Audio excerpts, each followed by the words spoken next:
അങ്ങനെ ഇന്നലെ solo levelling എന്ന് പറഞ്ഞ ആനിമ എയർ ആയിട്ടുണ്ടായിരുന്നു. ഇത് ഫേമസ് ആയിട്ട് ഒരു മാങ്കേനെ ബേസ്ഡ് ആക്കിയിട്ടുള്ള ഒരു ആനിമയാണ്. ഈ ഒരു ആനിമയെ കുറേ മുമ്പത്തെ ഞാൻ കേട്ടിയാണ്. ഇതിൻ്റെ ഒരു മാങ്ക റീഡ് ചെയ്യാൻ വേണ്ടി എൻ്റെ ഫ്രണ്ട്സിനെ കുറേ സജസ്റ്റ് ചെയ്തിട്ടുണ്ട്. കുറേ അധികം ഫേമസ് ആയിട്ടുള്ള ഒരു ഹിറ്റായ ഒരു മാങ്ക തന്നെയായിരുന്നു. അതിനെ കുറേ അധികം ഫ്രണ്ട്സിനൊക്കെ റെക്കമെൻഡ് ചെയ്തതാണ് ഒരു മാങ്ക തന്നെയാണ്. പക്ഷേ ഞാൻ അതിൻ്റെ ഒരു ആനിമേഷൻ കാണാൻ വേണ്ടി വെയിറ്റ് ചെയ്തിരുന്നു. അതിന് ഇന്നലെ ഇതിന് എപ്പിസോഡ് 1 ശനിയാഴ്ച റിലീസായി. സോ ഒരു ആനിമേനെ പറ്റി ഒരു ഐഡിയ ഇല്ലായിരുന്നു, എന്താ സംഭവം ഒന്നും അറിയില്ലേനും.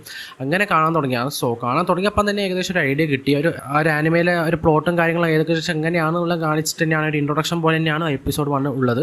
സോ അതുകൊണ്ട് തന്നെ എങ്ങനെയാണ് കാര്യങ്ങളൊക്കെ ഏകദേശം മനസ്സിലായി. സോ ഒരു മോൺസ്റ്റർ വേൾഡാണ് ഒരു കഥ നടക്കുന്നത്. അതായത് മനുഷ്യന്മാരെ ആക്രമിക്കുന്ന കുറേ അധികം മോൺസ്റ്റേഴ്സും പിന്നെ ഒരു ഹണ്ടേഴ്സ് എന്ന് പറഞ്ഞൊരു ഗ്രൂപ്പ് ഉണ്ട്. അതായത് മോൺസ്റ്റേഴ്സിനെ കില്ല് ചെയ്ത് റൈഡ് ചെയ്യുന്ന കുറച്ച് ഹണ്ടേഴ്സും. സോ അങ്ങനത്തെ ഒരു ടൈപ്പിലെ ഒരു സെറ്റപ്പാണ് ഈ തുടങ്ങുമ്പോൾ തന്നെ ഒരു എപ്പിസോഡ് 1 കാണാൻ കഴിയുന്നത്. സോ അങ്ങനെ പറഞ്ഞിട്ടാണ് ഈ സ്റ്റാർട്ട് ചെയ്തിട്ടുള്ളത്. ആൻഡ് എപ്പിസോഡിൽ കാര്യങ്ങളൊന്നും കാണിച്ചിട്ടില്ല. ഇത് ജസ്റ്റ് സ്റ്റാർട്ടിംഗ് ആണല്ലോ, നിങ്ങൾക്ക് അറിയാമല്ലോ. അപ്പോൾ ഇൻട്രൊഡക്ഷൻ രീതിയിൽ എന്നെ വളരെയധികം ഇമ്പ്രസ് ചെയ്യിപ്പിച്ചു. അതിൻ്റെ ഒരു എക്സാമ്പിൾ തന്നെയാണ് അതിൻ്റെ ഒരു ആനിമേഷൻ ക്വാളിറ്റി തന്നെയാണ്. ആ ആനിമേഷൻ നല്ല ഇരിക്കുന്ന മികച്ച രീതിയിൽ നിൽക്കുന്നുണ്ട്. അതായത് വ്യത്യസ്തമായിട്ട് നിൽക്കുന്നുണ്ട്. എസ്പെഷ്യലി അതിൻ്റെ ഒരു ഫയർ ചെയ്യുന്ന സമയത്തല്ല ഒരു ഫയറിൻ്റെ സീൻസ് എല്ലാം കാണിക്കുമ്പോൾ ഒരു ടെക്സ്ചർ ക്വാളിറ്റി, ഒരു ആനിമേഷൻ ടെക്സ്ചർ ക്വാളിറ്റി നല്ല ഇരിക്കാൻ മികച്ചതായിട്ട് നിൽക്കുന്നുണ്ട്. കുറച്ചധികം കളർഫുൾ ആയിട്ട് നിൽക്കുന്നുണ്ട്. സോ ഒരു ആനിമേഷനിക്ക് നല്ല ഇരിക്കാൻ മികച്ചതായിട്ട് തോന്നി. ഒരു എപ്പിസോഡ് 1 തന്നെ ഏറ്റവും കൂടുതൽ ഇംപ്രസ് ചെയ്ത കാര്യം എന്ന് പറയുമ്പോൾ തന്നെയാണ്. സ്റ്റോറി എന്ന് പറയുമ്പോൾ ഒരു ഹണ്ടേഴ്സും അതായത് മോൺസ്റ്റേഴ്സും തമ്മിലുള്ള ഒരു കോൺഫ്ലിക്ട്സും കാര്യങ്ങൾ തന്നെയാണ്. ഫസ്റ്റ് എപ്പിസോഡ് വെച്ചിട്ടൊന്നും പറയാൻ കഴിയില്ല. ഇതിൻ്റെ ഒരു ഫുൾ സീസൺ കണ്ടാൽ ഏകദേശം എന്താണ് സംഭവം നടക്കുന്നത് പറയുക. സോ ഫസ്റ്റ് ഇംപ്രഷൻ എന്ന രീതിയിൽ എനിക്ക് ഒരു ആനിമ നല്ല രീതിയിൽ ഇഷ്ടപ്പെട്ടിട്ടുണ്ട്.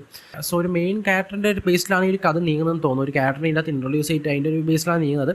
ഈ ആനിമേൻ്റെ ഒരു മാംഗയും കാര്യങ്ങളും റീഡ് ചെയ്യുന്നത് കൊണ്ട് എന്താ ഒരു ഐഡിയ എനിക്ക് അറിയില്ല. സംഘത്തെ ബേസിലാണ് തുടങ്ങിയിട്ടുള്ളത്. കഥയൊക്കെ നല്ല രീതിയിൽ സ്റ്റാർട്ട് ചെയ്തിട്ടുണ്ട്. സോ മുമ്പ് നമ്മൾ ഈ വൺ പഞ്ച് മാനിലും മുമ്പ് അതെല്ലാം കണ്ട ഒരു ഏകദേശം അതേ സ്റ്റോറി ലൈനും കാര്യങ്ങളും തന്നെ അതിനകത്തുള്ളത്. പക്ഷേ അതെങ്ങനെ എക്സിക്യൂഷൻ ചെയ്യുന്ന വിധം അത് കണ്ടന്നെ അറിയണം. സോ ഈ ആനിമ വീക്ക്ലീസ് എല്ലാ സാറ്റർഡേ ആയിട്ടായിരിക്കും റിലീസ് ചെയ്യുക. ടോട്ടൽ എത്രയോ 12 എപ്പിസോഡ്സ് ആണെന്ന് തോന്നുന്നു ഞാൻ പറയുന്നത് കേൾക്കുന്നത്. സോ ഈ ആനിമയുടെ സീസണിൽ ഇറങ്ങിയിട്ട് ഫുൾ ഫ്ലച്ച് റിവ്യൂ ആയിട്ട് പിന്നെയും വരാം. സോ നല്ലൊരു അടിപൊളി തുടക്കം തന്നെയാണ് ഈ സോളോ ലെവലിംഗിൽ ആനിമ സംഭവിച്ചിട്ടുള്ളത്. സോ കണ്ടിട്ട് എന്തായാലും ഫോളോ ചെയ്ത് കണ്ടുപോകും. സോ വീഡിയോ ഇഷ്ടപ്പെട്ട ചാനൽ സബ്സ്ക്രൈബ് ചെയ്യുക, സപ്പോർട്ട് ചെയ്യുക. സോ അടുത്ത വീഡിയോ വീണ്ടും കാണാം. നന്ദി.